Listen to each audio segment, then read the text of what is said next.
안녕하세요 친구들. 오늘은 90일 신약성경 통독 49일째 되는 날이에요. 오늘 함께 들을 말씀은 고린도전서 7장에서 9장까지예요. 어떤 이야기가 나올지 궁금하죠? 7장에는 결혼에 관련된 문제가 나오고요. 8장에는 우상에 바친 음식에 대해서 나오며 9장에는 사도의 권리에 관한 이야기가 나와요. 그럼 함께 말씀 속으로 들어가 보아요. 말씀 속으로 슝! 7장 결혼과 관련된 문제. 이제 여러분이 내게 보낸 편지에 사람이 결혼하지 않는 편이 더 낫다고 한 내용에 대해 말씀드리겠습니다. 음행이 성행하고 있으므로 남자마다 자기 아내를 두고 여자도 자기 남편을 두십시오. 남편은 아내에게 혼인의 의무를 다하고 아내도 남편에게 그렇게 하십시오. 아내가 자기 몸에 대한 권한을 행사하는 것이 아니라 남편이 하며 남편도 자기 몸에 대한 권한을 행사하는 것이 아니라 아내가 합니다. 남편과 아내는 서로 합의하여 기도에 전념하기 위해 얼마 동안 떨어져 있는 경우를 제외하고는 서로 떨어져 있지 마십시오. 잠시 떨어져 있는 경우라도 사단이 여러분의 약함을 틈타 시험할지 모르니 그 후에는 다시 합치십시오. 이것은 내가 충고로 드리는 말씀이지 명령은 아닙니다. 나는 모든 사람이 나처럼 지내기를 바랍니다. 하지만 각 사람마다 하나님께 받은 은사가 달라서 어떤 사람은 이러하고 또 다른 사람은 저러합니다. 결혼하지 않은 사람들과 가부들에게 말합니다. 여러분들도 나처럼 결혼하지 않고 지내는 것이 여러분에게 좋습니다. 그러나 자신을 절제할 수 없거든 결혼하십시오. 욕정에 불타는 것보다 결혼하는 편이 낫습니다. 이제 이미 결혼한 사람들에게 명령합니다. 이것은 나의 명령이 아니라 주님의 명령입니다. 아내는 남편과 헤어지지 마십시오. 남편과 헤어지는 일이 있게 된다면 결혼하지 말고 그대로 혼자 지내든지 아니면 전 남편과 다시 합쳐야 합니다. 남편 역시 아내를 버려서는 안 됩니다. 그 외의 사람들에게 말합니다. 이것은 주님의 말씀이 아니라 내 생각입니다. 어떤 남자 신자에게 믿지 않는 아내가 있는데 그 아내가 남편과 함께 살고 싶어 하면 그 아내를 버려서는 안 됩니다. 어떤 여자 신자에게 믿지 않는 남편이 있는데 그 남편이 아내와 함께 살고 싶어 하면 그 남편을 버려서는 안 됩니다. 그것은 믿지 않는 남편이 아내를 통해 거룩해지고 믿지 않는 아내가 남편을 통해 거룩해지기 때문입니다. 그렇지 못하다면 여러분의 자녀도 깨끗하지 못할 것입니다. 하지만 여러분이 보시다시피 여러분의 자녀는 거룩합니다. 그렇지만 만일 믿지 않는 남편이 헤어지려 하면 그렇게 하도록 하십시오. 믿는 남자나 여자나 그런 상황에서는 상대방에게 얽매일 필요가 없습니다. 하나님께서는 우리를 평화롭게 살게 하려고 부르셨습니다. 아내된 사람이여 그대가 남편을 구원할지 어떻게 알겠습니까?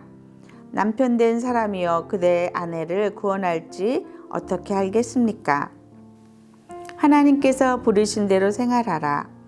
각 사람은 주님께서 각 사람에게 나눠주신 대로 그리고 하나님께서 부르신 위치를 그대로 유지하며 살아가십시오. 이것은 내가 모든 교회에 세워준 원칙입니다. 부르심을 받았을 때 이미 할례를 받은 사람이 있다면 할례 받은 표시를 없애려 하지 마십시오. 그러나 부르심을 받았을 때 할례를 받지 않은 사람이 있다면 할례를 받으려 하지 마십시오. 할례를 받았느냐 받지 않았느냐 하는 것은 아무것도 아닙니다. 하나님의 계명들을 지키는 것이 중요합니다. 각 사람은 하나님께서 그를 부르셨을 때의 상태 그대로 살아가십시오. 노예였을 때 부름을 받았습니까? 그것 때문에 마음 상해하지 마십시오. 그러나 혹시 자유를 얻을 기회가 생기면 그 기회를 활용하십시오. 주님 안에서 부르심을 받았을 때에 노예인 사람은 주님께 속한 자유인입니다. 이와 마찬가지로 부르심을 받았을 때의 자유인인 사람은 그리스도의 노예입니다. 여러분은 값을 치르고 산 사람들입니다. 더 이상 사람들의 노예가 되지 마십시오. 성도 여러분, 여러분 각 사람은 부르심을 받은 위치에 그대로 머물러 계시면서 하나님께 책임을 다하시기 바랍니다. 결혼하지 않은 사람들과 가부에 관한 문제들. 이제 여러분이 편지에 언급한 결혼하지 않은 처녀들에 관해 말하고자 합니다. 이 부분에 대해서는 특별히 주님으로부터 받은 명령이 없습니다. 하지만 나는 주님의 자비하심을 힘입어 믿을 만한 사람이 되어 의견을 제시하고자 합니다. 현재 겪고 있는 위기를 생각하면 결혼하지 않은 사람은 현재대로 지내는 것이 더 좋다고 생각합니다. 아내가 있는 사람이 있습니까? 아내와 헤어지려 하지 마십시오. 아내와 헤어졌습니까? 아내를 구하려고 하지 마십시오. 그러나 여러분이 결혼한다고 해도 죄를 짓는 것은 아닙니다. 처녀가 결혼한다고 해도 죄를 짓는 것은 아닙니다. 다만 결혼한 뒤에는 이 세상에서 겪는 환난을 맞이하게 될 것입니다. 나는 여러분을 아껴서 이런 말을 하였습니다. 성도 여러분, 내가 하고자 하는 말은 이렇습니다. 시간이 얼마 남지 않았습니다. 지금부터는 아내가 있는 사람들은 아내가 없는 사람들처럼 사십시오. 우는 사람은 울지 않는 사람처럼, 기쁨에 넘친 사람은 기쁘지 않은 사람처럼, 물건을 사는 사람은 자기가 산 것을 가지고 있지 않은 사람처럼 사십시오. 세상 물건을 쓰는 사람은 그것들의 마음이 빼앗기지 않은 사람처럼 사십시오. 그것은 이 세상의 현재 모습이 지나가고 있기 때문입니다. 나는 여러분이 마음 쓰는 것 없이 살기를 바랍니다. 결혼하지 않은 남자는 어떻게 하면 주님을 기쁘시게 할까 하고 주님의 일에 마음을 씁니다. 그러나 결혼한 남자는 어떻게 하면 아내를 기쁘게 해줄까 하며 세상 일에 마음을 쓰게 됩니다. 결혼한 남자의 마음은 이렇게 나뉘어집니다. 결혼하지 않은 여자나 처녀는 자기 몸이나 영혼을 주님께 거룩하게 드리기 위해 주님의 일에 마음을 쓰지만 결혼한 여자는 어떻게 하면 남편을 기쁘게 할 수 있을까 생각하며 세상 일에 마음을 씁니다. 여러분 자신의 유익을 위해서 내가 이런 말을 하는 것이지 여러분을 속박하려고 그러는 것이 아닙니다. 나는 여러분이 나뉘지 않은 마음으로 자신을 주님께 드리려 바르게 생활하기를 바랄 뿐입니다. 어떤 남자애가 약혼한 여자가 있는데 자기가 그 여자에게 적절하지 못하게 행동하고 있다는 생각이 들고 더욱이 약혼녀가 혼기를 지날 만큼 나이가 들게 되어 여자와 결혼해야 할 것 같다고 판단된다면 원하는 대로 행하십시오. 죄 짓는 것이 아닙니다. 두 사람은 결혼한 것이 좋습니다. 그러나 자기 마음에 결혼하지 않기로 굳게 결심을 하고 또 반드시 결혼을 해야 되는 것도 아니고 자신의 욕정을 억제할 능력이 있어서 약혼한 처녀와 결혼하지 않기로 결심했다면 그것도 잘하는 것입니다. 그러므로 자기가 약혼한 처녀와 결혼을 하는 것도 잘하는 것이지만 결혼하지 않는 것은 더 잘하는 것입니다. 여자는 남편이 살아있는 동안에는 남편에게 매인 몸입니다. 그러나 남편이 죽으면 자기가 원하는 사람과 자유롭게 결혼할 수 있습니다. 단 남편 될 사람은 반드시 주님을 믿는 사람이어야 합니다. 이것은 내 판단입니다만 그런 여자는 재혼하지 않고 혼자 지내는 것이 더 행복할 것 같습니다. 나에게도 하나님의 성령이 있다고 생각합니다. 8장 우상에게 바친 음식. 이제 우상에게 제물로 바친 음식을 먹는 문제에 대해 말씀드리겠습니다. 여러분이 우리는 다 지식이 있다고 주장하는 것을 우리는 알고 있습니다. 그러나 지식은 교만하게 하고 사랑은 덕을 세운다는 사실입니다. 어떤 사람이 자기가 무엇인가 안다고 생각하면 그 사람은 마땅히 알아야 할 것을 아직은 모르고 있는 사람입니다. 그러나 그 사람이 하나님을 사랑하면 하나님께서도 그 사람을 알아주십니다. 이제 우상에게 제물로 바친 음식을 먹는 문제에 대해 이야기해 봅시다.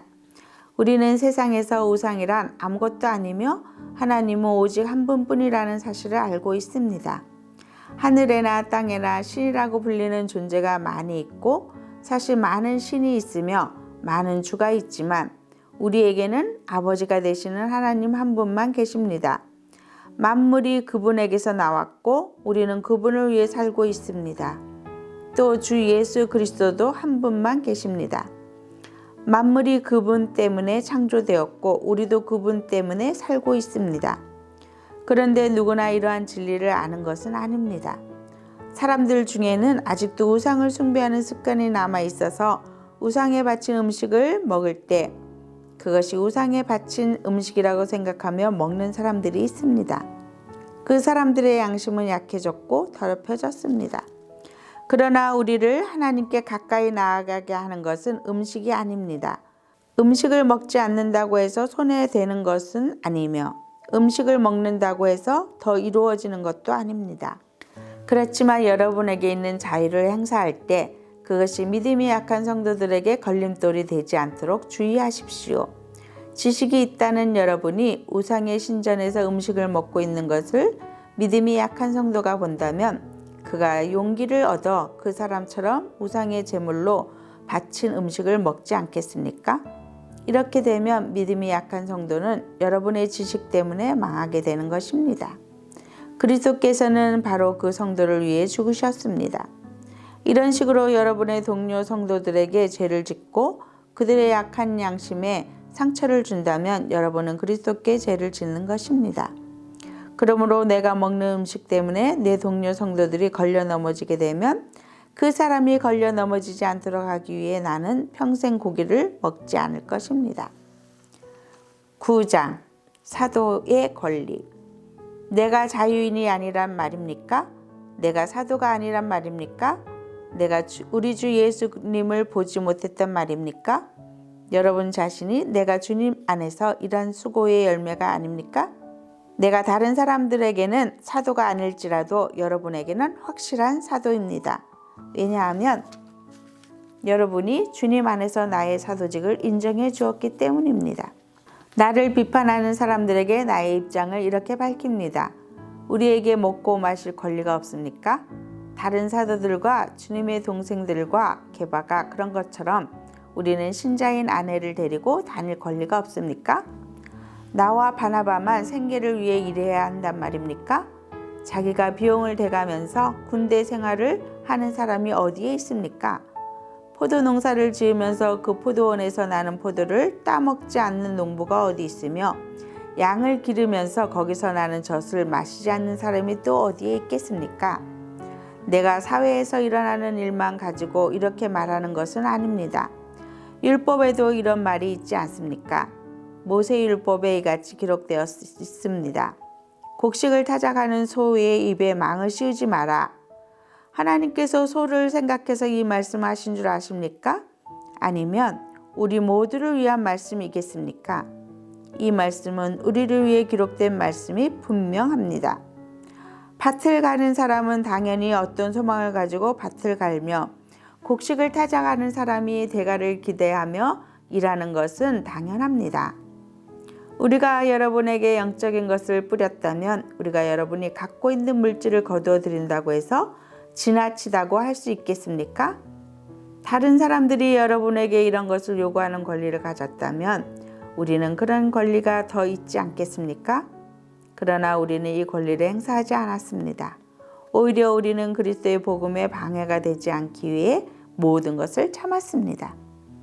여러분은 성전에서 일하는 사람들이 성전에서 나오는 음식을 먹으며 제단에서 봉사하는 사람들이 제단에 바친 것 중에 일부분을 나누어 가진다는 사실을 알지 못합니까? 이와 같이 주님께서도 복음을 전하는 사람들은 복음을 전하는 일로 생활하라고 정하셨습니다. 그러나 나는 이러한 권리를 하나도 사용하지 않았습니다. 그렇다고 해서 여러분이 나에게 그렇게 해주기를 바라서 이 편지를 쓰는 것은 아닙니다. 내가 가지고 있는 이러한 자부심을 빼앗기기보다는 차라리 굶어 죽는 편이 더 낫습니다. 내가 복음을 전한다 해도 자랑할 것이 없는 것은 그것이 내가 당연히 해야 하는 일이기 때문입니다. 만일 내가 복음을 전하지 않는다면 나에게 화가 내릴 것입니다. 만일 내가 자원해서 복음을 전한다면 당연히 보수를 받을 것입니다.